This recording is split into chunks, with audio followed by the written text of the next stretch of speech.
Spain for the launch of the BMW 850 GS Adventure.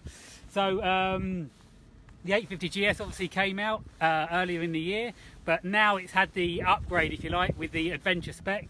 So essentially we've got a 23 litre fuel tank, which gives a theoretical capacity of up to 500 kilometres they're claiming.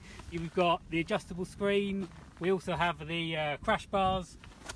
So essentially, and also additional wind protection. So the bike is wider here, and we also have the adjustable screen.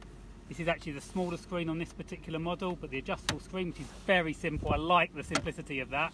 And you've also got this extra protection here for the just wind protection and weather protection. It's kind of taking, obviously, it's got the big brother, the 1250 GS, which is the kind of world shrinker, if you like, in terms of motorcycling, and they're clearly following on in those sort of footsteps.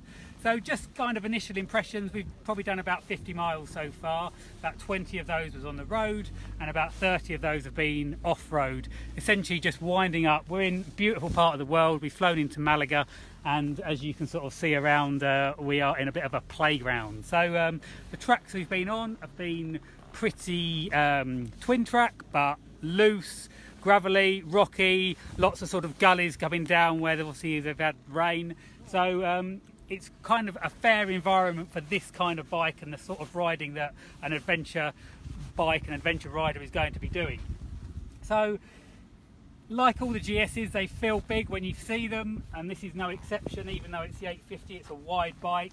When you get on it, it feels a little bit daunting, but seat height is relatively low.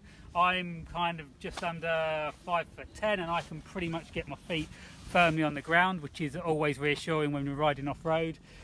I like the throttle connection, it feels good. We've been putting it in Enduro Pro mode, so it just kind of gives, it allows to have some sliding and before the traction control kicks in, and it also changes the power characteristic a little bit just to make that initial tap a little bit softer. And the connection is nice. I'm quite enjoying it. I've played with taking the ABS off and taking the traction control off, and it's quite lively, to be fair. You know, it's loose terrain and it will spin up quite quickly, but it's pretty easy to manage. So that's it for now. We've got 270 kilometres planned today, so we're only really scratching the surface. We're heading down to Granada. So